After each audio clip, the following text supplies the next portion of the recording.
पिछला बार ये कॉन्सेप्ट छूट गया था, इस बार कंटिन्यू करना है। EMI equated monthly installments.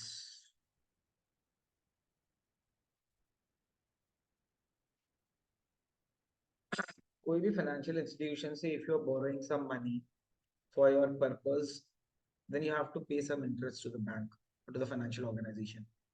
So when you combine the interest along with the principal, definitely you're not having the entire money in your hand, right? So if you're not having the entire money in your hand, what are you doing? You're taking a lump sum amount as loan from the bank, and once you have taken a loan, what you need to do is you have to repay them in the form of installments. The installments will be in the form of months. So when I'm talking about monthly installments, we are giving it in equal format. That is what is known as equated monthly installments. All right. So over here, what we're going to do is we're going to learn about two particular methods. The first one being the flat rate method, and the second one being the concept of amortization. All right. So when I'm talking about the flat rate method, and the second one will be concept of amortization वाला चीज. तो flat rate method हम लोग के पास क्या होता था? वहां पे अगर हम बोल रहे हैं कि हम 10 लाख रुपया 10 साल के लिए लिया है. If I'm taking a loan, like the principal is rupees 10 lakhs, I'm taking it for a period of 10 years. That means 120 months. If I'm saying that my interest rate, which has been given by the bank, is let's say 8% per annum. तो सबसे पहले तो interest percent के लिए मेरे को क्या निकालना था? आई निकालना पड़ता था, याद है? Do remember that? आई. तो हम लोग के पास R by 100 P होता था. तो यानी कि हम लोग के पास 8 by 100 into 12 हो जाएगा. करेक्ट है ना? इसको हम 4 2 से काटा, इसको हम 4 3 से काटा, इसको हम काटा, तो वी आर गेटिंग 1 by 450. ठीक है, सॉरी.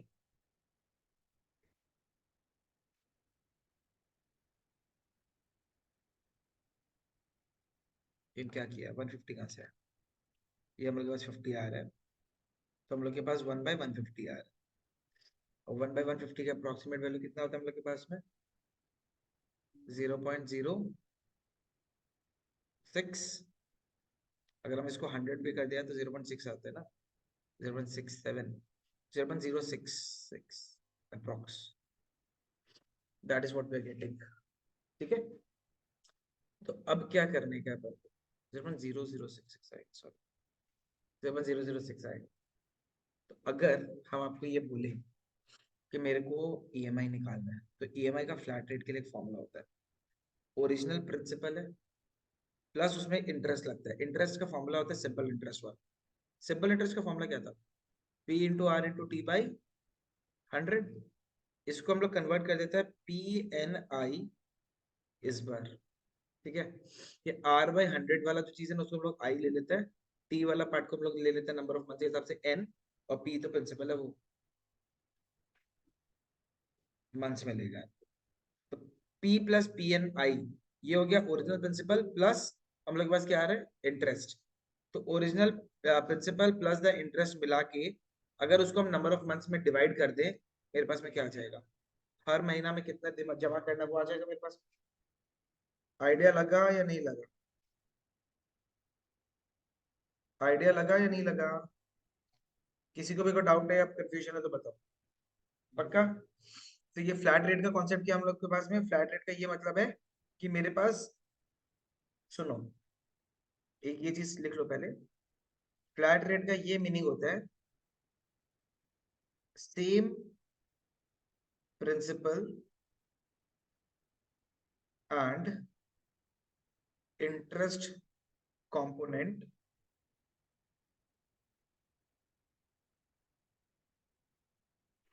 in each EMI. हर EMI में आपके पास प्रिंसिपल और इंटरेस्ट का कंपोनेंट. हम बोल रहे हैं अगर महीना में मेरे पास 45,000 रुपए जा रहा है EMI, तो 40,000 अगर उसका प्रिंसिपल है तो 5,000 उसका इंटरेस्ट है. फर्स्ट मंथ में भी, सेकंड मंथ में भी, थर्ड मंथ में भी, फोर्थ मंथ में भी, एंड सो ऑन, जितना भी मंथ है। तो हर मंथ में अगर same principal and interest component अगर आता है तो वो फ्लैट रेट का कॉन्सेप्ट कहलाया जाता है। ठीक है, अंडरस्टूड? नोट कर लिया आप लोग? नोट कर लो फटाफट। तो फ्लैट रेट के बाद सेकंड वाला जो हम आपको एमोर्टाइजेशन बोला, वो एमोर्टाइजेशन से पहले हम लोग के पास जो मेथड का नाम है वो है reducing balance. Reducing balance method. Reducing balance method का क्या मतलब है भाई? 10 लाख रुपया अगर हम 120 महीना के लिए लेके रखा हुआ है, ठीक है, 8% पर एनम के इंटरेस्ट पे, लेकिन इस बार जो इंटरेस्ट है ना, वो हम लोग के पास में क्या रह रहा है? हर ईएमआई के बाद में मेरे पास में प्रिंसिपल का अमाउंट कम होगा। हर प्रिंसिपल का अमाउंट जो मेरे पास में कम होगा, जो बचा हुआ प्रिंसिपल है ना, उसके हिसाब से मेरे पास में इंटरेस्ट लगे। लेट्स से फॉर एग्जांपल, अगर हम पहला महीना 40,000 रुपया ईएमआई दे रहे हैं, ठीक है, तो 40,000 में से सपोज हम बोल रहे हैं अच्छा 10 लाख रुपए का लोन है,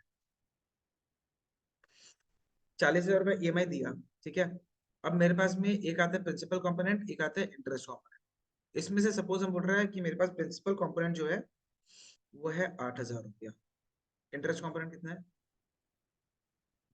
32,000। सेकेंड मंथ ईएमआई तो फिर मेरे पास 40,000। इसमें प्रिंसिपल हो जाएगा 8,100। ये कितना हो जाएगा? 31900। थर्ड मंथ मेरे पास फिर इक्वेटेड कितना हो रहा है मेरे पास में? 40,000। सपोज हम बोल रहे हैं 8,300 हो गया।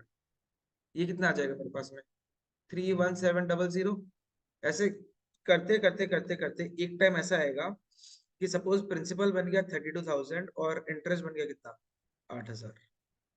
ठीक है, सेम 40,000 का ईएमआई पे। तो तुम लोग बोलेगा सर ये हो क्या रहा है? हम बोल रहे हैं पहला महीना में, फर्स्ट मंथ में जो इंटरेस्ट लग रहा है वो लग रहा है पूरा का पूरा 10 लाख रुपए। करेक्ट। मेरे पास उधार कितना लिया है? 10 लाख रुपीज। तो मेरे पास जो इंटरेस्ट लग रहा है वो किस पे लग रहा है? 10 लाख पे लग रहा है, तो यानी कि वो 32,000 इंटरेस्ट का है। सेकंड वाला में क्या लग रहा है मेरे पास में? ये 8,000 प्रिंसिपल कम हो गया ना, ये 8,000 को माइनस करो, यानी 9,99,000, कितने, सॉरी 9 लाख कितना हो जाएगा हम लोग के पास में? 9,92,000। 9,92,000 मेरे पास बचा। तो सेकंड टाइम जो इंटरेस्ट लग रहा है वो 9,92,000 पे लग रहा है। कितना लगा? 31900। तो आप बैंक को तो 40,000 पर मंथ दे रहे हो ना, इंटरेस्ट आपका क्या लग रहा है इस बार? 9,92,000 पे लग रहा है, तो वो इंटरेस्ट डेफिनेटली कम हो जाएगा। फिर हम लोग के पास में नेक्स्ट मंथ में जब आया तो मेरे पास में 8,100 और कम हो गया, 8,100 और कम हो गया। कितना है मेरे पास में? 9,83900। 9,83900 आ जाएगा।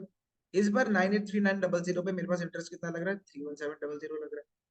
तो करते करते करते करते करते जब मेरे पास में फाइनली बैलेंस जितना भी बचेगा, मेरा ईएमआई क्या, मेरा प्रिंसिपल कंपोनेंट क्या होता रहेगा? हर बार बढ़ते रहेगा, और इंटरेस्ट का कंपोनेंट क्या होता रहेगा? हर बार कम होता रहेगा। क्योंकि इंटरेस्ट किस पे लग रहा है? रिड्यूसिंग बैलेंस जो है, या रिड्यूस्ड बैलेंस पे जो है, उस पे इंटरेस्ट लग रहा है।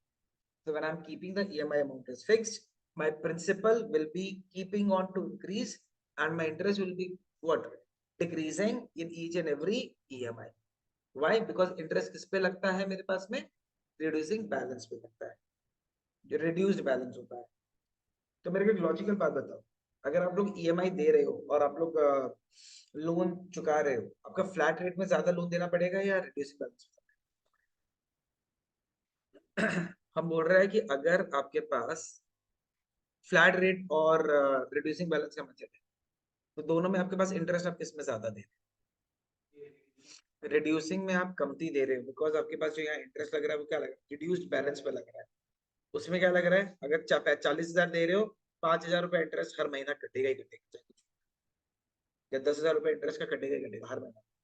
तो तुम अगर 10 साल के लिए ले रहा है, तो यानी कि तुम्हारे पास में 10,000, मतलब एक साल का कितना हो गया तुम्हारे पास में? 1,20,000। 10 साल का कितना? तो 12 लाख रुपए इंटरेस्ट दे रहा है उसमें, 10 लाख रुपए। यहाँ पे क्या होगा? कंपेरेटिवली थोड़ा सा कम हो जाएगा। हाँ जी, मेथड आप चूज नहीं करते हो, मेथड आपको बैंक देता है।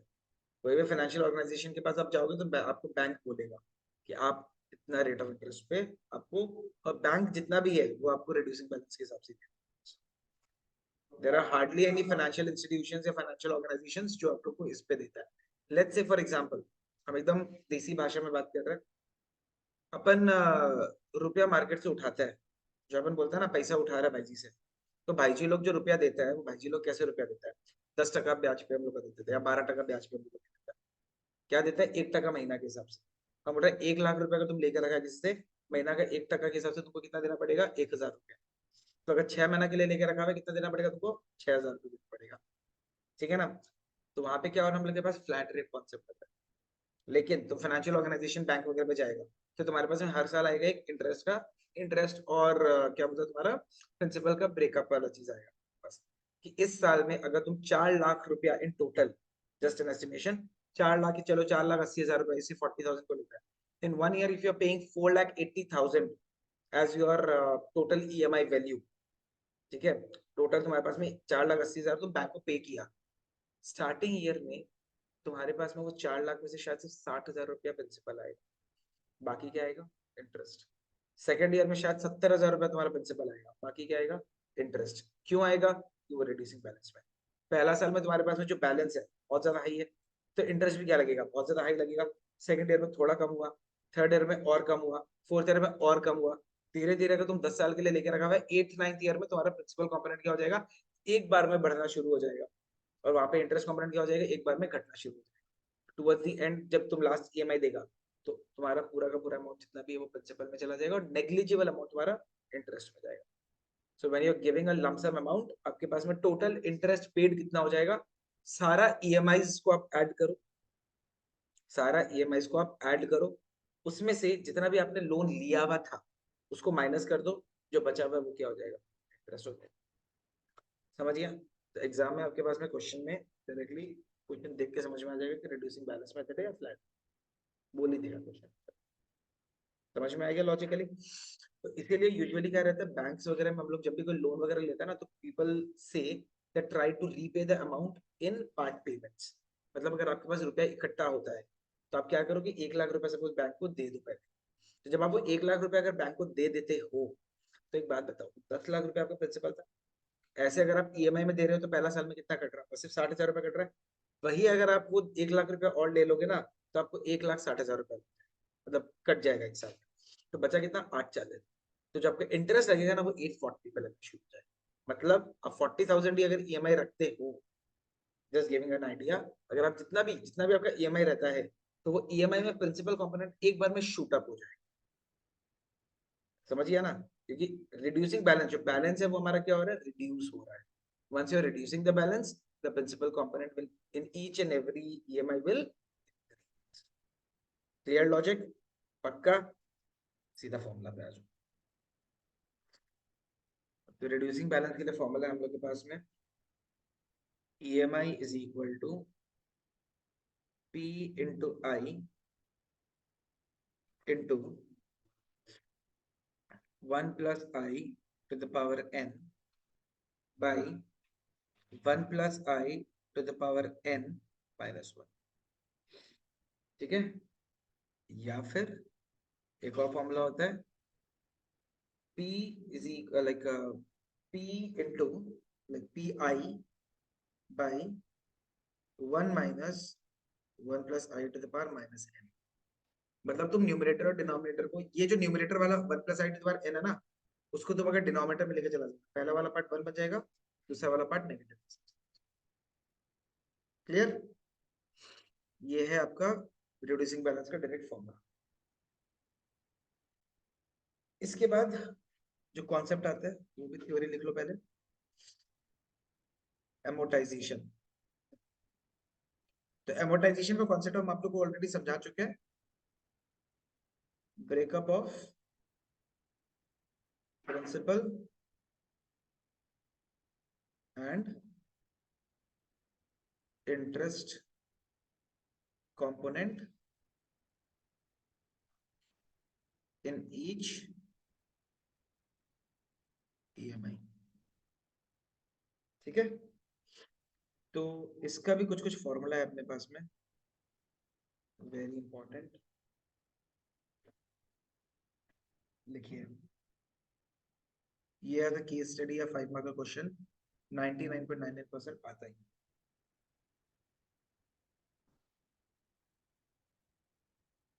Principal outstanding at the beginning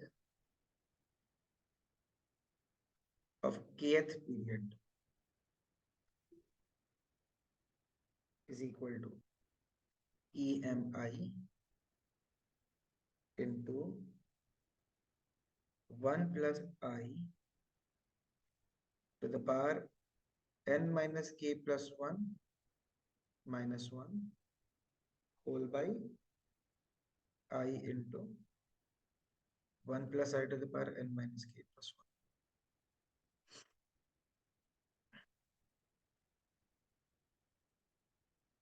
Second formula है interest paid in kth installment.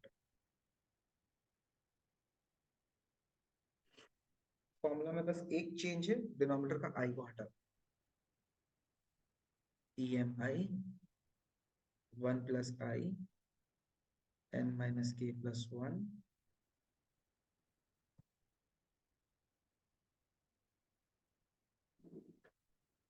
1 plus I to the power n minus k plus 1. Next आता है principal paid in kth month या kth इंस्टॉलमेंट, जो भी देखो, जो भी EMI रहेगा उसमें से आप जो भी इंटरेस्ट का वैल्यू हटा दोगे, क्या बचेगा? EMI में से इंटरेस्ट हटा दिया तो क्या बचा? इंटरेस्ट हटा दिया तो क्या बचा? प्रिंसिपल बचेगा। लास्ट है टोटल इंटरेस्ट पेड।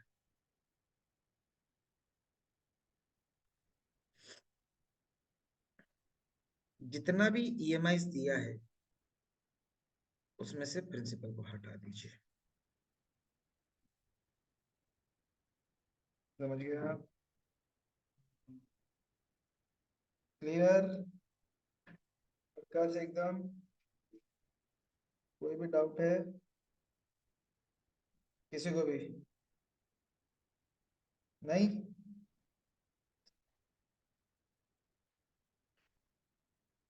फॉर्मूला लिख लिया? बढ़ता है नेक्स्ट पे। क्वेश्चन बुक, वन बुक पर table.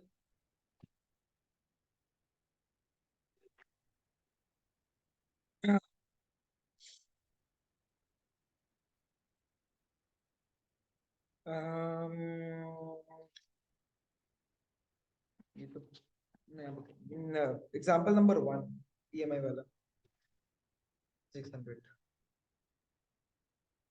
Sanjay takes a personal loan वाला क्वेश्चन। संजय जी है, वो पर्सनल लोन ले रहे हैं 5 लाख रुपया का, यानी कितना रुपया का प्रिंसिपल है? 5 लाख का। रेट ऑफ इंटरेस्ट बोल के रखा हुआ अपन को 12% पर है। सबसे पहले आप आई निकालिए, 12/100 इंटू 12 आ जाएगा, यानी 0.01 आ जाएगा। ठीक है ना? इसके बाद आपके पास क्या है? एन, 3 साल के लिए लिखा हुआ है, मतलब 3 इंटू 12 कितना हो जाएगा अपने पास में? 36 मंथ्स। ठीक है? देयरफॉर EMI का फॉर्मूला क्या था फ्लैट रेट के लिए? P plus PNI/N। तो जब पता है फॉर्मूला तो आप सिंपल।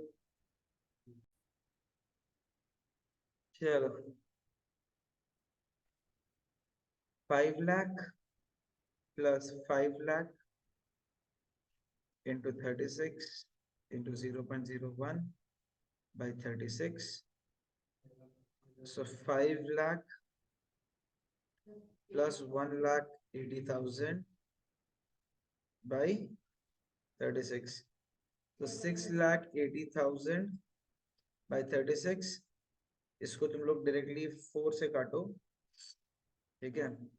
तो 4 से काटने से कितना आएगा? 17। 1,70,000 by 9। है ना। तो इसका वैल्यू आएगा ₹18,888।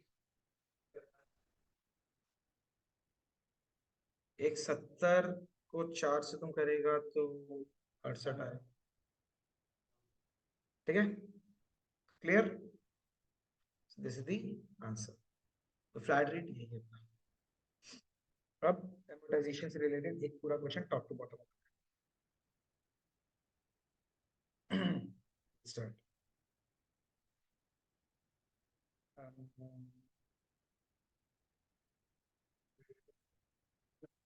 एग्जाम्पल नंबर 6 देखिए, पेज नंबर 604। वो रिड्यूसिंग बैलेंस से रिलेटेड ही है, सारा कुछ आ जाएगा उसमें। ये एक 5 मार्क का क्वेश्चन पूछ सकता है, ठीक है ना। बोल के रखा हुआ है कि a loan of ₹2,50,000 at the rate of interest of 6% पर annum। यानी कि प्रिंसिपल अमाउंट आपको कितना देके रखा है? 2.5 लाख रुपया। अच्छा, कुछ कुछ क्वेश्चंस में डाउन पेमेंट भी रहता है। तो अगर 5 लाख रुपया का कोई सामान है, उसमें 1 लाख रुपया डाउन पेमेंट जब दे दिया, तो तुम बैंक से कितना लोन ले रहा है? तो प्रिंसिपल अमाउंट 4 लाख हो जाएगा।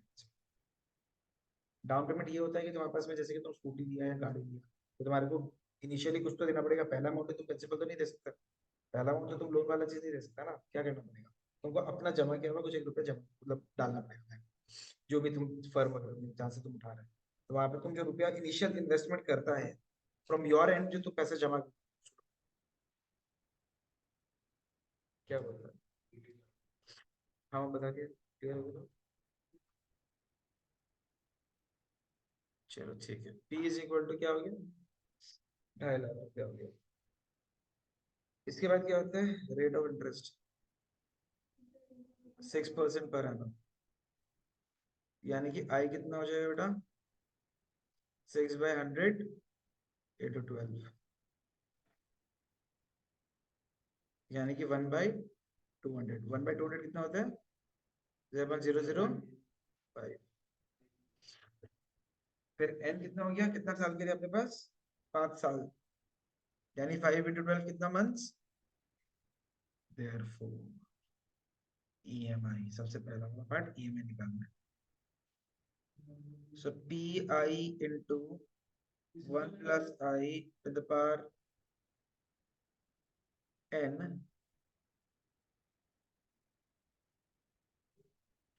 by 1+i⁻n-1। तुम एक बात बताओ, कॉमन सेंस का बात है, तुम्हारे पास में प्रिंसिपल, आउटस्टैंडिंग, ईएमआई ये सब निकालना है। एमोर्टाइज्ड अंग्रेजी पढ़ना आता है? तो एमोर्टाइज का क्या मतलब होता है? एमोर्टाइज्ड का मतलब क्या होता है? तो रिड्यूसिंग बैलेंस में एमोर्टाइजेशन। और जब भी ये ईएमआई इंस्टॉलमेंट और ये सब जो निकालना है, ये सब जब भी इस टाइप का क्वेश्चन आएगा, वो हमेशा तुमको रिड्यूसिंग बैलेंस मेथड से ही करना है, तभी तुम प्रिंसिपल, आउटस्टैंडिंग और ये सब निकाल पाएगा। 2.5 lakh into 0.005 into 1+0.005 to the power 60 by 1+0.005 to the power 60 -1। तो इसको जब तुम मल्टीप्लाई करेगा, 2.5 लाख इंटू ये करेगा तो 3 0 तुम हटा दो, 1250 इंटू, अच्छा तुम लोगों को क्वेश्चन में दिया हुआ रहेगा ना, 1.005 to the power 60 is equal to 1.3489। तो ये आ जाएगा 1.3489 बाय 0.3489। पॉइंट और पॉइंट हटा दो, सॉल्व करो। मेरा सजेशन क्या रहेगा बताएं? सुनो, बॉड मास क्या बोलता है? बॉड मास में पहले क्या आता है? ब्रैकेट। उसके बाद क्या आता है? ऑफ। फिर उसके बाद क्या आता है? डिवाइड। बॉड मास नहीं होता है, बॉड मास होता है। तो पहले तुम्हारे पास जब डिवीजन है, तो 13489 को 0.3489 का डिवाइड करो। अप टू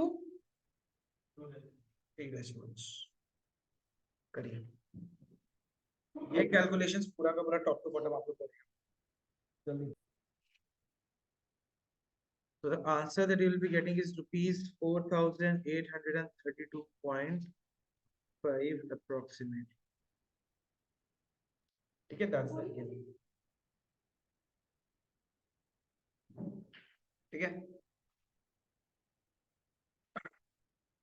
सेकंड वाले में क्या बोल के रखा हुआ है? The principal outstanding at the beginning of 40th month, मतलब के का वैल्यू तुमको कितना देके रखा हुआ है यहाँ पे 40। तो प्रिंसिपल आउटस्टैंडिंग का फॉर्मूला क्या है? प्रिंसिपल आउटस्टैंडिंग का फॉर्मूला है EMI into 1 plus I to the power n minus k plus 1 minus 1 by I into 1 plus I to the power n minus k plus 1. So 4832.5 into ये हो जाएगा 1.005 to the power 60 minus 40 plus 1. Correct? Directly लिख दी क्या? 21, चलो ठीक है, by 0.005 into 1.005 to the power 21. तो 4832.5 into, अच्छा ये 1.005 to the power, इसका भी वैल्यू दिया हुआ है आपको। 1.005 to the power 21 का भी अपने को आंसर दिया हुआ है, सब दिया हुआ है 100%। वैल्यू दिया हुआ है 1.1104, तो हम डायरेक्टली लिख लेते हैं, ये हो जाएगा 0.1104 by 0.005 into 1.1104।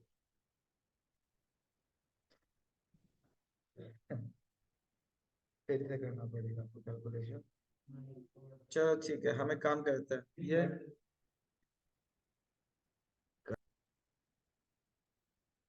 the value is approximately 95912.82। ये हो गया आपके पास अप्रोक्स वैल्यू। मतलब ये वैल्यू क्यों आ रहा है? क्योंकि आप लोगों ने राउंड ऑफ करके अगर वैल्यू लिया होगा तो सम आउट किया आएगा। तो जो भी है ये ब्रैकेट में अप्रोक्स इतना जरूरी है ताकि आपके लिए कन्वीनियंट हो जाए। ठीक है यहाँ तक? इसके बाद क्या करना है? इंटरेस्ट पेड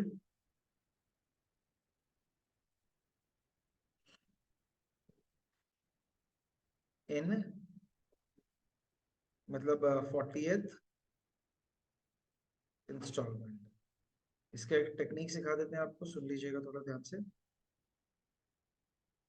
फॉर्मूला क्या बेटा? EMI 1 plus I to the power n minus k plus 1 minus 1 1 plus I to the power n minus k plus 1। यहाँ पे सिर्फ एक I अगर लगा दो तो क्या आ जाता है आपके पास में? तो मतलब डिवाइड बाई I करने से आपके पास में मंथली आ जाता है, राइट? तो यहाँ पे आप क्या करोगे? प्रिंसिपल पेड, वो था क्या? प्रिंसिपल पेड था ना वो? Principal paid in 40th instalment into I कर दो। 4832.5 इंटू 0.005। टाइम बचा 0.5। EMI सॉरी प्रिंसिपल पेड है ना, सॉरी सॉरी सॉरी, 95912 आएगा। तो 95912.82 इंटू 0.005। टेक्निक समझा? जिंदगी आसान हुआ थोड़ा सा। इसका वैल्यू कितना आएगा? अप्रोक्सीमेटली 480 पॉइंट समथिंग आ जाएगा। ठीक है, जो भी आएगा। फिर नेक्स्ट क्या आएगा आपके पास में? Principal component. तो प्रिंसिपल कंपोनेंट अगर आपको निकालना है तो प्रिंसिपल कंपोनेंट क्या होगा? EMI माइनस इंटरेस्ट तो यानी कि 4832.5 माइनस 480.48, इसका वैल्यू आ रहा है मेरे हिसाब से रुपीज, जो भी बुक में दिया हुआ है 4352 करीब करीब, जो भी। ठीक है, थोड़ा चेंज होगा अपने हिसाब से, यहाँ पे वैल्यू चेंज हो जाएगा थोड़ा, यहाँ पे वैल्यू कुछ और होगा। तो 500 माइनस करेगा तो कितना आएगा हम लोग के पास में, 4332, उसमें 20 ऐड कर दो तो 4352, सही तो आ रहा है। अपन वैसे कर दिया, ठीक है, 4352.02। ठीक है, और last but not the least, total interest, तो n इंटू ई एम आई माइनस क्या करना है, n इंटू ई एम आई माइनस क्या करना है, प्रिंसिपल। तो n कितना है अपने पास, 60 है ना, तो 60 इंटू 4832.5 माइनस प्रिंसिपल कितना है, 2.5 लाख। जो भी आपका आंसर आएगा, फाइनल आंसर आपका आ जाएगा ₹399,601.40, ये दिया हुआ है। ये है कॉन्सेप्ट, ठीक। इसके बाद नेक्स्ट वाला टॉपिक पे बढ़ते हैं। तो रिटर्न, नेक्स्ट वाला जो टॉपिक है वो क्या है अपने पास, returns, growth and appreciation. Last वाला वर्ड से तो कोई मतलब नहीं, क्योंकि वो तो होगा फ्लैट रेट वाला जो कॉन्सेप्ट आता है, ठीक है ना, डायरेक्ट जो कॉन्सेप्ट आता है, like initial value minus scrap value divide by number of years वाला, वो डेप्रिसिएशन रेट आ जाता है, तो वो अपन देख लेगा लास्ट में, ही क्वेश्चन कर लेगा। सबसे पहले बात आता है रिटर्न। रिटर्न का मतलब क्या होता है, तुम अगर रुपया इन्वेस्ट किया है तो उसका पैसा मिलेगा आपको, तो जो पैसा रिटर्न में आपको मिलता है, जितना भी रेट ऑफ इंटरेस्ट के हिसाब से मिलता है, वो सारी चीज को हम लोग क्या बोलते हैं, हम लोग उसको रिटर्न बोलते हैं। तुम सपोज कोई शेयर में इन्वेस्ट किया, तो बैंक मतलब जो भी फाइनेंशियल, जो भी तुम्हारी कंपनी है, वो तुमको एक डिविडेंड वगैरह प्रोवाइड करता है ना, शेयर्स वगैरह खरीदा है, जो भी तुम्हारा खरीदा है, तो उसको क्या, कंपनी क्या है, कंपनी अपनी तरफ से एक डिविडेंड वगैरह प्रोवाइड करता है। तो वो डिविडेंड हम लोग क्या कंसिडर करते हैं, वो डिविडेंड एक तरीके से हम लोग का रिटर्न है।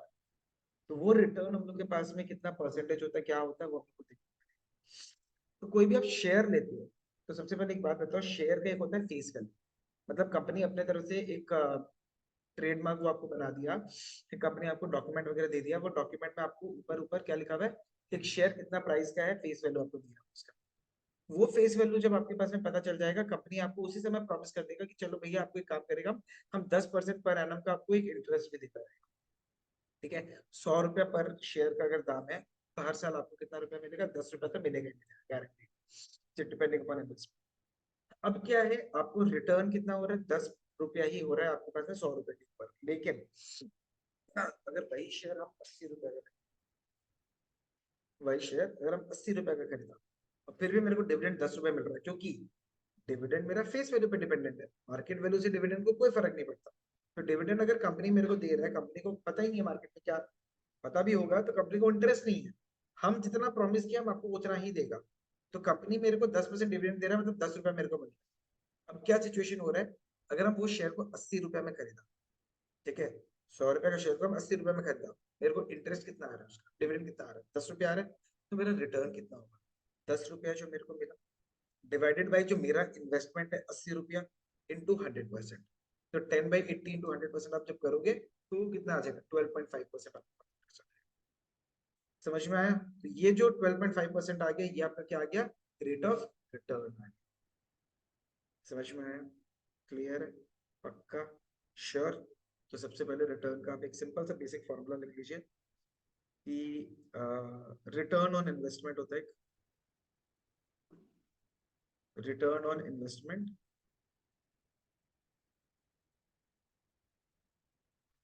Is equal to present value, present value, current value, कुछ भी बोल लो, माइनस कॉस्ट ऑफ इन्वेस्टमेंट मतलब इनिशियल वैल्यू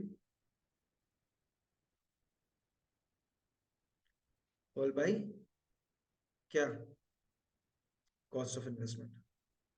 तो एक रेशियो आ गया एक तरीके से। तो basically F, basically present value minus जो भी इन्वेस्टमेंट था, ठीक है, मार्केट वैल्यू, चलो नहीं, मार्केट वैल्यू माइनस जो खरीदा हुआ दाम है, परचेज वैल्यू कर दो उसको, चलो परचेज वैल्यू, इसको फिर चेंज ही कर दो उसको, एक काम करो, मार्केट वैल्यू और यहाँ पे भी चेंज ही कर दो उसको, फॉर्मूला के हिसाब से अपने हिसाब से जो चेंज कर दो, market value minus purchase value by purchase value कर दो। तो market value minus purchase value by purchase value, की हम लोग के पास में क्या आ गया, रिटर्न ऑन इन्वेस्टमेंट आ गया। अगर हम रेट ऑफ रिटर्न निकालते हैं तो आर ओ आर बोलते हैं उसको। तो रेट ऑफ रिटर्न हो जाएगा भाई सेम चीज, M V minus P V by P V into 100%। Loss गया तो नेगेटिव में आ जाएगा, प्रॉफिट गया तो पॉजिटिव में, सिंपल।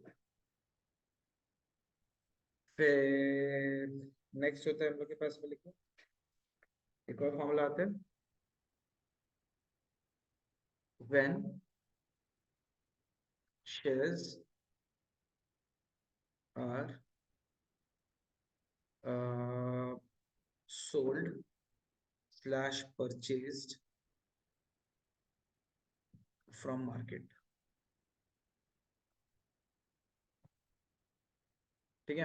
अंशुल कंपनी से शेयर खरीदा 100 रुपया में, वो मेरे को बेचा 80 रुपया में, हम जागृति को बेच दिया 90 रुपया में, ठीक है।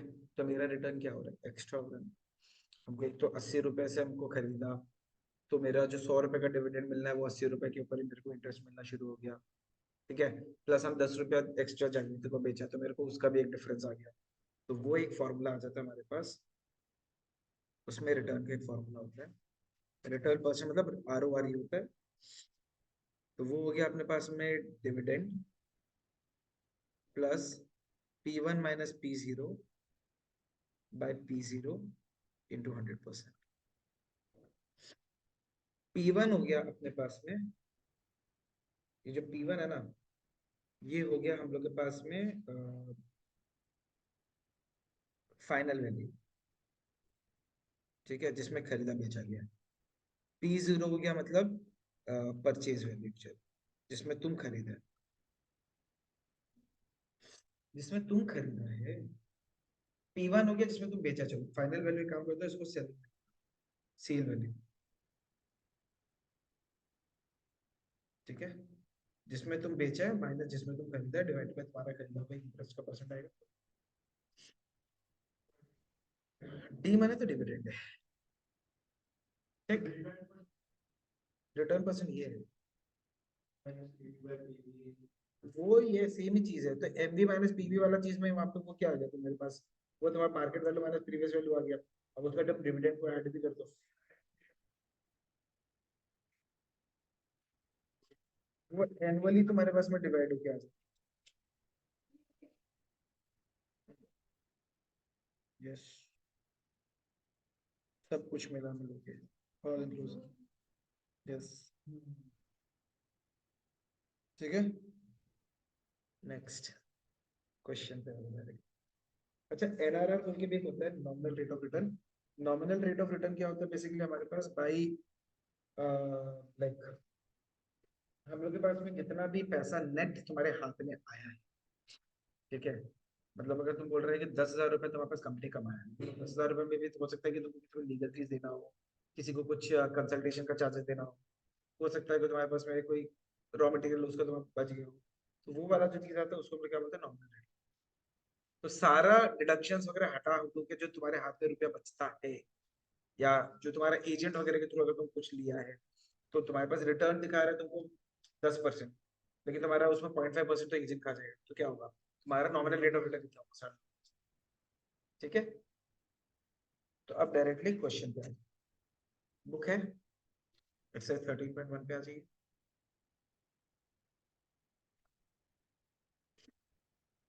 नया वाला बुक का रैंडम क्वेश्चन उठाएगा 3-4।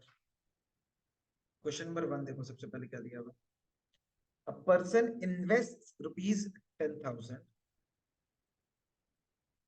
ठीक है, उसका इन्वेस्टमेंट है ₹10,000 इन 10% ₹100 शेयर्स। यानी ये जो ₹100 है ना, वो है उसका फेस वैल्यू। ₹100 शेयर मतलब फेस वैल्यू उसका कितना है, ₹100।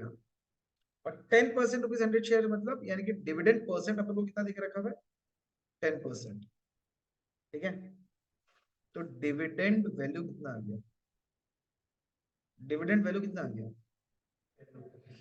10/100 इंटू 100 यानी कि ₹10। डिविडेंड अपना आता है ₹23। अब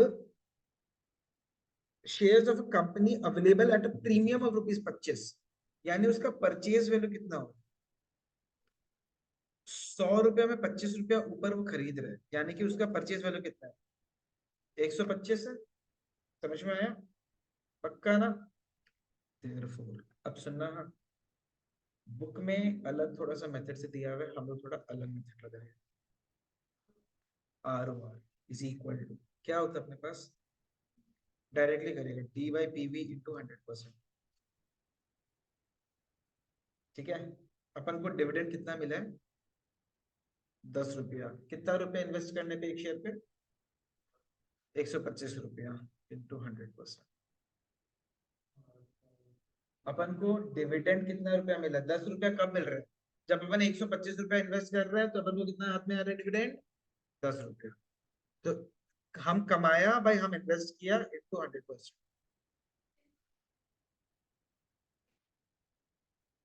समझा नहीं, डिविडेंड नहीं होता बेसिकली, वो तुम्हारे पास में मार्केट रेट के हिसाब से जाता है। तुम ₹1000 में कोई सामान खरीदा और उसको ₹2000 में बेच दिया, तो वो हो गया पीवी, एमबी माइनस पीवी। तो ₹1000 तुम्हारा प्रॉफिट आया, तो दैट इज रिटर्न, वो डिविडेंड से कनेक्शन है, दैट इज नॉट डिविडेंड, वो डिविडेंड अलग है। तो कितना आ गया हमारे पास, 5%। सिंपल है, एकदम इजी है ना। नंबर 3 देखिए, प्रॉफिट ही है, return is nothing but your profit, as simple as that। या फिर लॉस अगर नेगेटिव में आ, मार्केट डाउन है, इन्वेस्टमेंट रेड होके रखा है, मतलब क्या, नेगेटिव लॉस चल रहा है तो वो भी रिटर्न ही। ₹1,00,000 का तुमको ₹90,000 मिल रहा है, आया तो रिटर्न नहीं है, लेकिन ₹10,000 का नुकसान, तो वो चीज दिक्कत है।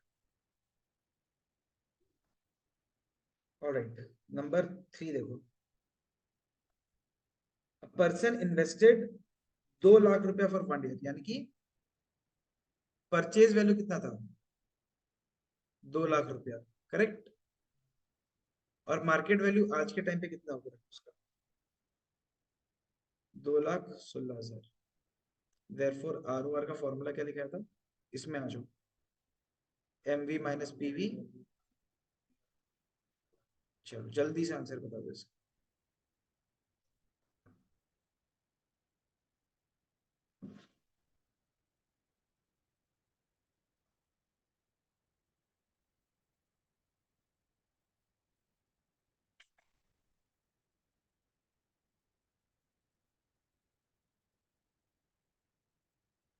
कितना आ रहा है, 8%।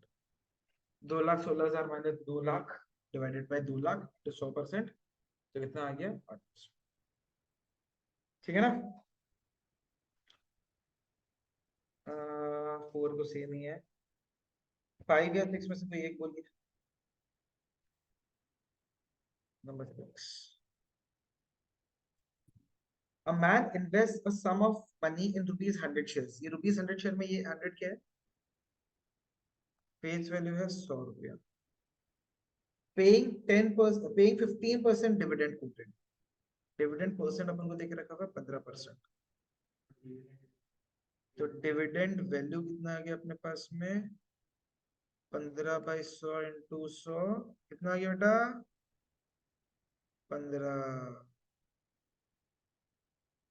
ठीक है, तो ये हो गया 15 रुपया। फिर क्या बोल के रखा हुआ है, कोटेड एट 20% डिस्काउंट, मतलब परचेज वैल्यू कितना हो रहा है उसका, ऊपर वाला पहले सॉरी, तो 100 + 20 रुपया, 100 + 20% ऑफ 100, कितना रुपए में खरीदा है हम, 120 रुपया में। अच्छा, अगर हम बोले वो 540 का कोई काम नहीं है, तो अगर हम 540 का कोई काम ही नहीं है ऐसा बोल दे तो, बिकॉज हमारे पास आर ओ आर का फॉर्मूला क्या था, D/PV इंटू, बस हो गया खत्म।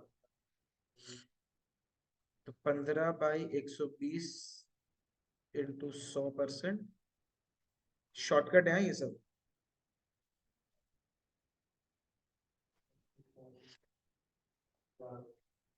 सिंपल, अंडरस्टूड, ये सब है पानी क्वेश्चंस। नेक्स्ट, नंबर 8 देखो।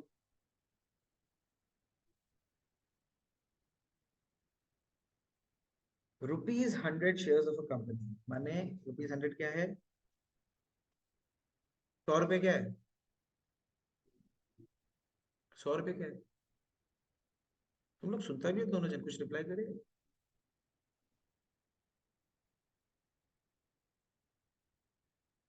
फेस वैल्यू ₹100 है, और क्या क्या दिया जाकर के, डिस्काउंट अपन को देके रखा हुआ है 20 रुपया का। तो वर्मा जी, परचेज वैल्यू कितना हो गया,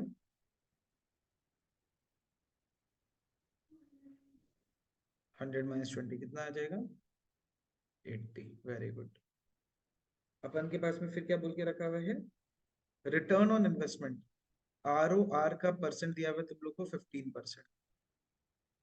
ठीक है, अब मेरे को एक बात बताओ, ROR का फॉर्मूला क्या होता है, D/PV into 100% is equal to 15 दिया हुआ है अपन को, हाँ कि ना। तो डी का वैल्यू कितना है, नहीं पता, पीवी कितना है, 80, तो 100, तो 15, 5, ये कितना हो गया, 4, यानी डी का वैल्यू कितना आ गया, सुनो, ऐसे नहीं करना, डी का वैल्यू है ₹12, यानी ये डिविडेंड का वैल्यू है, डिविडेंड परसेंट निकालना है। व्हाट इफ मेरे पास फेस वैल्यू वाला होगा तो बेटा तब क्या कर, समझ रहे हैं, डिविडेंड परसेंट क्या हो जाएगा, dividend by, dividend by face value into 100%। तो 12/100 इंटू 100 कितना आ रहा है, 12%। अगर 200 रुपया होता तब क्या करता, तब मैं 12% बोलता था क्या, तब तो 12/2 करता, 12/200, 24%।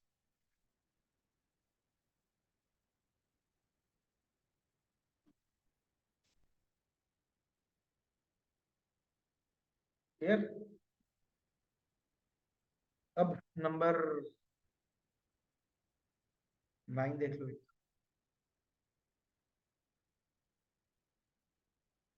Company declared dividend of 14%, dividend percent आपको क्या दिख रखा है, 14% दिया हुआ है। ठीक है, मार्केट वैल्यू ऑफ ₹50 शेयर्स, ये ₹50 क्या है, फेस वैल्यू, आपको मार्केट वैल्यू निकालनी है। रिटर्न ऑन इन्वेस्टमेंट, ROR का वैल्यू कितना दिया हुआ है अपने को, कितना, 10%। तो सबसे पहले तो आप डिविडेंड वैल्यू निकालिए, 14% है और फेस वैल्यू है 50, तो हाँ क्यों नहीं है, बिना उसके रिटर्न कैसे आएगा, इन्वेस्टमेंट कैसे आएगा, FV/PV, पीवी कैसे आएगा, FV/PV इंटू 100% होता है ना ROR, sorry D/PV, return on investment, rate of return होता है।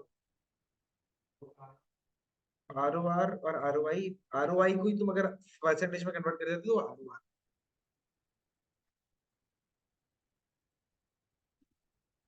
क्या 14/100 into 50 होना चाहिए। गुड। तो कितना आ रहा है हम लोग के पास 7 रुपये। अब ROR का फॉर्मूला क्या होगा? D/PV into 100%। पीवी मैंने क्या, परचेज वैल्यू यानी तुम्हारा इन्वेस्टमेंट, करेक्ट ना? तो 7/PV into 100%, PV is equal to 700/10।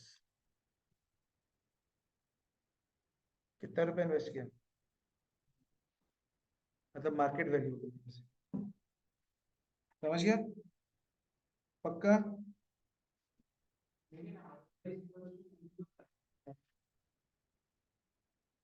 क्या? तो पर वहां पे MBPV है क्या तुम्हारे पास?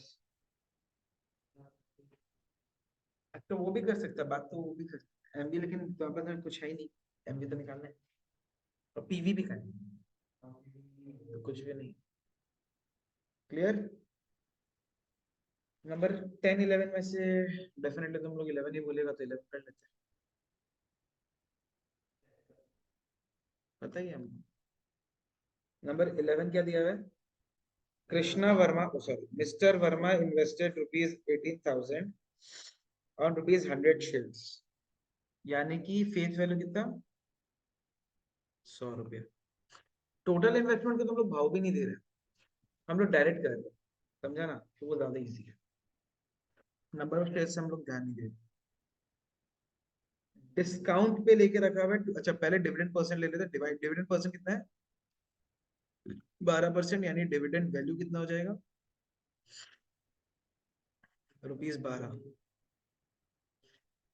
अब सुनो, कृष्णा वर्मा कितना में खरीदा? कृष्णा वर्मा खरीदा कितना में? डिस्काउंट ऑफ 25 रुपया, यानी 100 - 25। वर्मा जी कितना में खरीदा? 75 रुपीज में खरीदा।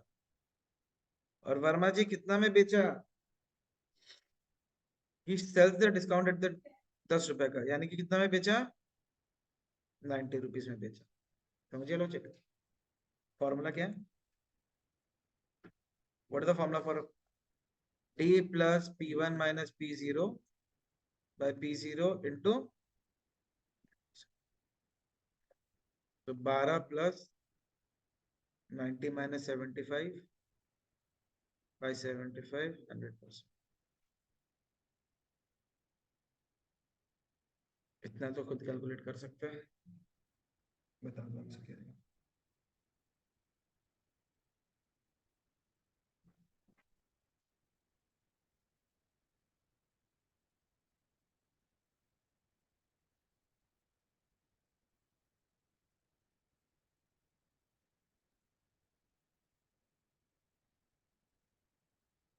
Answer is 36%। क्लियर? कोई भी दिक्कत या डाउट है तो बताइए जल्दी से। Clear to all? ऊपर नहीं जो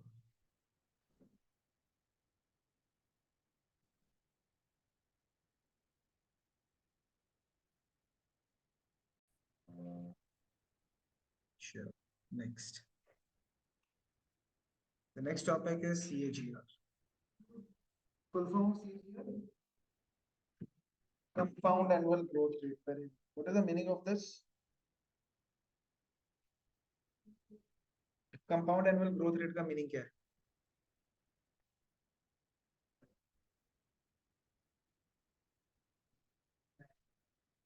हर साल मेरे पास में कितना कितना रुपया, ठीक है, उसको हम लोग क्या बोलते हैं? कंपाउंड एनुअल ग्रोथ रेट बोलता है। तो what is the difference between average annual growth rate?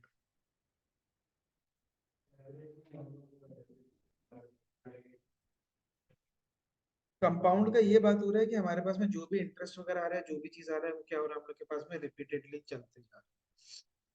ठीक है, मतलब जो रुपया आया उसको री इन्वेस्ट कर दिया, फिर आया उसको री इन्वेस्ट कर दिया। एवरेज एनुअल, मतलब जैसे कि 100 रुपया है, 100 रुपया को अगर हम बोल रहे हैं कि 10% इंटरेस्ट हो रहा है, तो कितना होगा पहला साल के बाद? 110। फिर 10% इंटरेस्ट मिल रहा है, कितना रुपया इंटरेस्ट आया, 11 रुपया, फिर और आया तो 12.1 रुपीज, सो हम चलते जा रहे हैं। तो हम 5 साल के बाद में उसका टोटल अमाउंट तैयार करेंगे।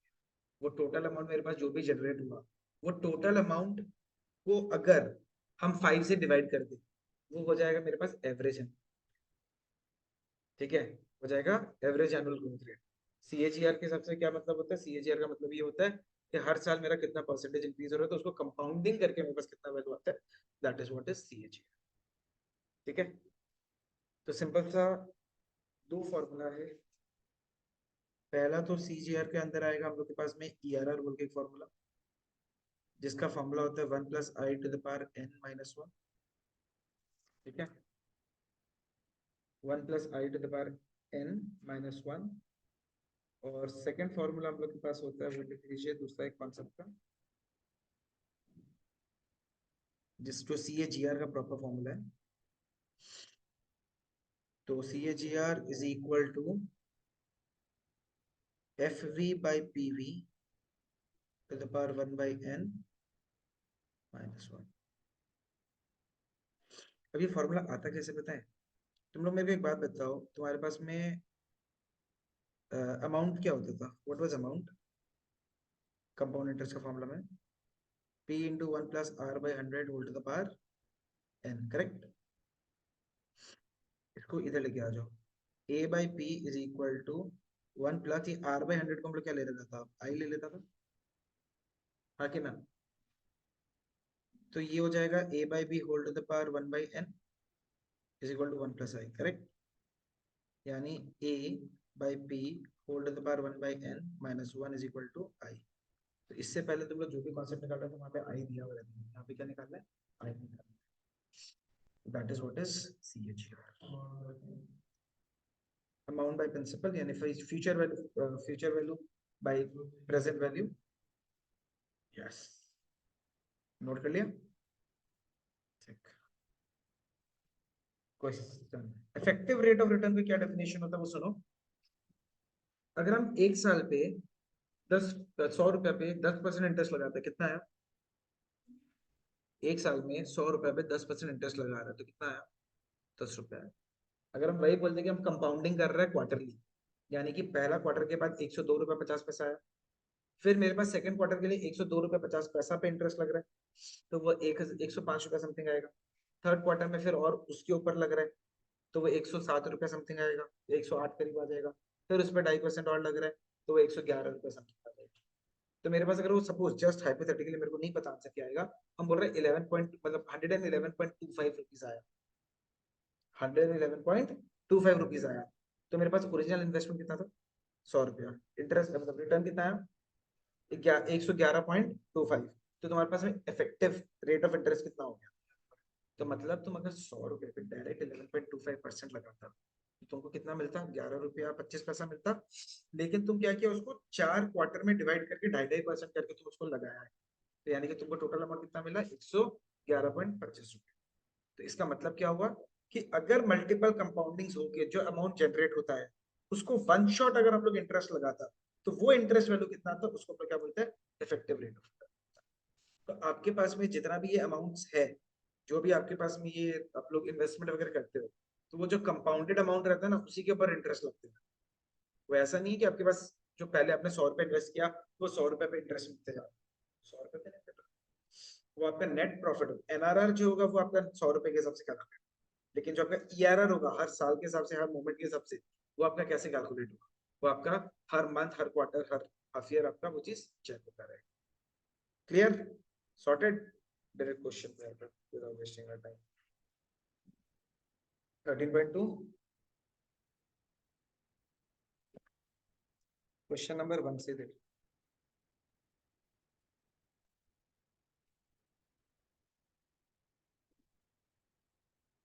Find the effective rate of return which is equivalent to 8% compounded quarterly।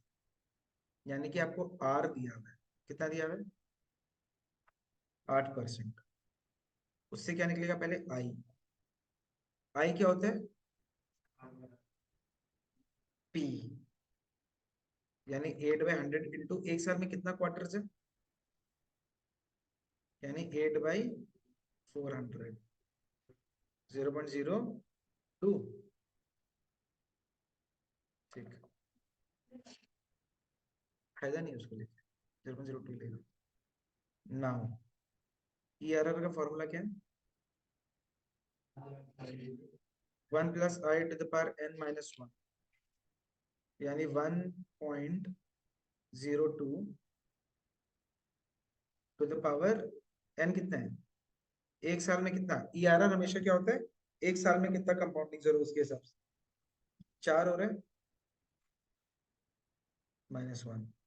अब 1.02 टू द पावर 4 का वैल्यू दिया हुआ है आपको 1.084, ये 0824 माइनस 1 0.824 आएगा, सॉरी 0.0824 आएगा। देयरफॉर ERR परसेंट कितना हो जाएगा? 8.24%। समझ गया? इजी है तो? पक्का ना? श्योर एकदम? ठीक, सब इसमें एक बहुत कॉमन क्वेश्चन आते हैं। नंबर 4 आइए। फाइंड द ERR, अच्छा नंबर 4 मत करो, नंबर 5 करो। 4 तो चलो हो जाएगा, नंबर 5 करो। Mrs Renu has two investment options. एक है 8.4% कंपाउंडेड मंथली, दूसरा है 8.5% compounded semi annually. Which one is better for Mrs Renu? दो अलग अलग केस में तुम ERR निकालेंगे। केस फर्स्ट, तुमको R कितना दिया? 8.4%। I कितना हो जाएगा? 8.4 बाई 100 इंटू 12, सॉरी पहला वाला क्या दिख रखे हुए? मंथली, पहला वाला मंथली है ना, तो ये है 0.7, यानी 0.007 आ जाएगा आई का वैल्यू। देयरफॉर, अच्छा, और n कितना हो जाएगा? नंबर ऑफ पीरियड्स कितना होगा? कितना होता है? 12। समझ में आया? क्या p और n हमेशा इक्वल होगा, क्योंकि एक साल के लिए एनुअल बात कर रहा था। ERR CAGR is always for the annual 1 year. Formula क्या होता है? कर लो। ERR is equal to 1 plus I to the power, सब तो वैल्यू दिया हुआ रहेगा, तुम लोगों से फॉर्मूला याद 0.007 12 माइनस 1, वैल्यू दिया हुआ 1.0873।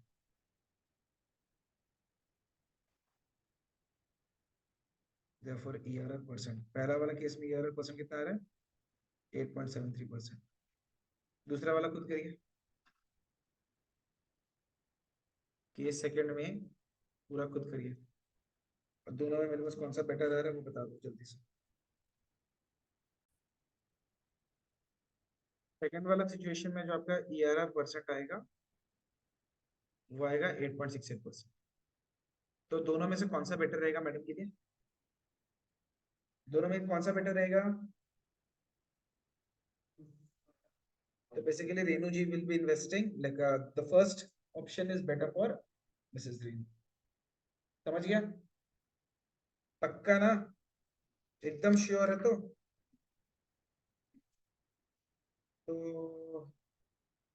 दो क्वेश्चन और करना है। CAGR भाई, 11 का तो हो गया। क्वेश्चन नंबर देखो 7 8 9 10 ये सब एक जैसा ही है ऑलमोस्ट। 7 बोलो तो क्या है क्वेश्चन? 7 9 कर देते चलो, 9 देखो क्या दिया। भंडारी इन्वेस्टेड ₹10,000, तो यानी कि उसका जो PV था वो कितना दिया हुआ है? परचेज वैल्यू कितना था? 10,000। उसका फाइनल वैल्यू कितना अपने पास? 18। कितना साल में हुआ ये चीज? 2012 में शुरू किया था राइट, तो 2012 से 2016 तक आया। 2012 से 13 1, ठीक है, 13 से 14 2, 14 से 15 3, 15 से 16 4। तो अपने पास में CAGR का फॉर्मूला क्या है? FV by PV whole to the power 1 by n minus 1। So 18,000 by 10,000 to the power 1 by 4 minus 1।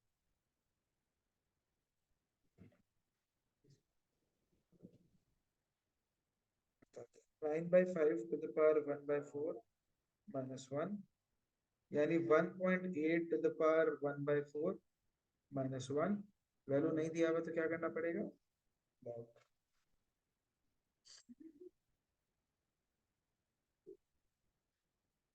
Log का तो कॉन्सेप्ट याद है, आ जाएगा। तो इसका जो भी वैल्यू आएगा, छोटा ईयर होता तब तो मल्टीप्लाई भी कर सकते।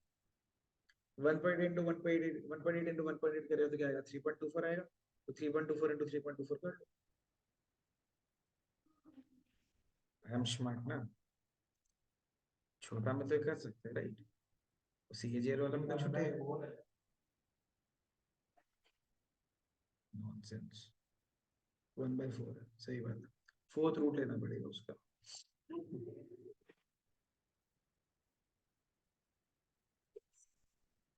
बात नहीं। तो 1.8 दबा 1/4 माइनस 1, इसका वैल्यू तुम लोग लॉग से निकाल लेगा। लॉग टेबल का वैल्यू आपको दिया हुआ रहेगा। आंसर जो आएगा वो आएगा नंबर 9 में। इसका वैल्यू आ जाएगा 0.158। therefore CAGR परसेंट कितना हो जाएगा? परसेंटेज में भूलना मत। 15.8%। समझ गया? सेम ही तो है, और किसी टर्म 2 में दिया हुआ भी है।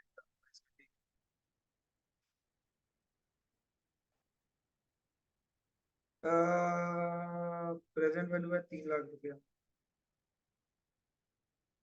फाइनल वैल्यू कितना दिया हुआ है? 3.5 lakh. But maturity final value stood 4,50,000। यही करेगा खर्चा। दिख गया। नंबर ऑफ इयर्स 5 दिया हुआ है। कर लो ना, हम क्या करें इसमें। CAGR is equal to FV by PV 1 by n minus 1। चलो निकाल के कर दो फिर आंसर। Do it. सब तो बुक में दिया हुआ है। इसमें दिया हुआ रहता है 99%। नहीं दिया तो लॉक का बुक दिया रहेगा कुछ ना कुछ।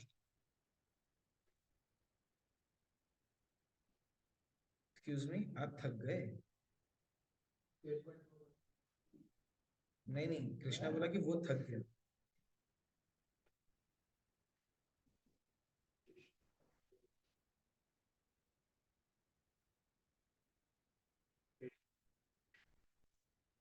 हर हर बार हर बार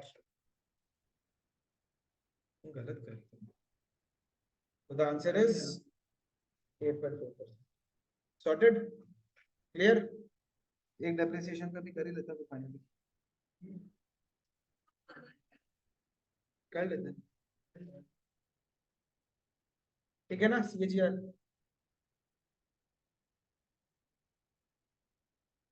लास्ट टॉपिक फाइनेंशियल मैथ्स का अपना डेप्रिसिएशन। 15 मार्क्स श्योर शॉट है बच्चा? गारंटी चाहिए मेरे पास 15 मार्क्स। तो डेप्रिसिएशन का फॉर्मूला क्या होता है अपने पास में? आपको सिर्फ स्ट्रेट लाइन मेथड चाहिए, रिटन डाउन नहीं चाहिए।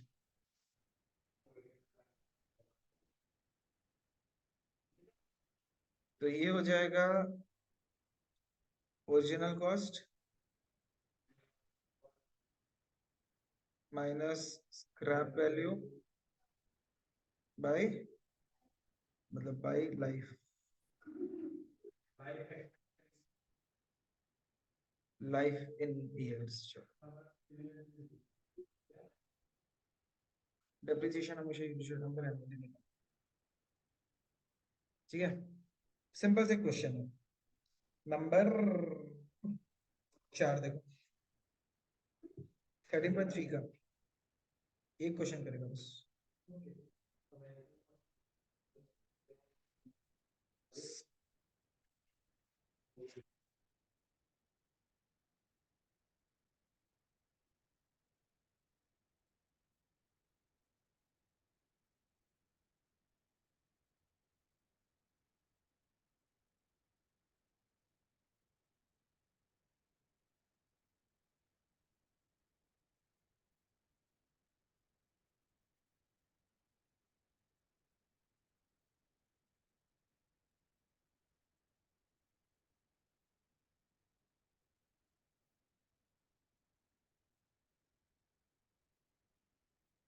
डेप्रिसिएशन का अपने को क्या निकालना है, डेप्रिसिएशन वैल्यू निकालना है।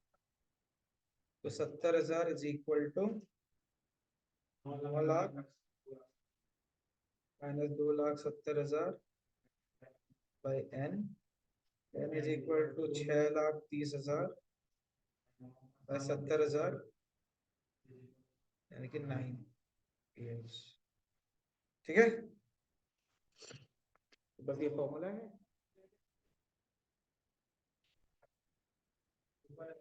तो with this we end financial months का। ठीक है।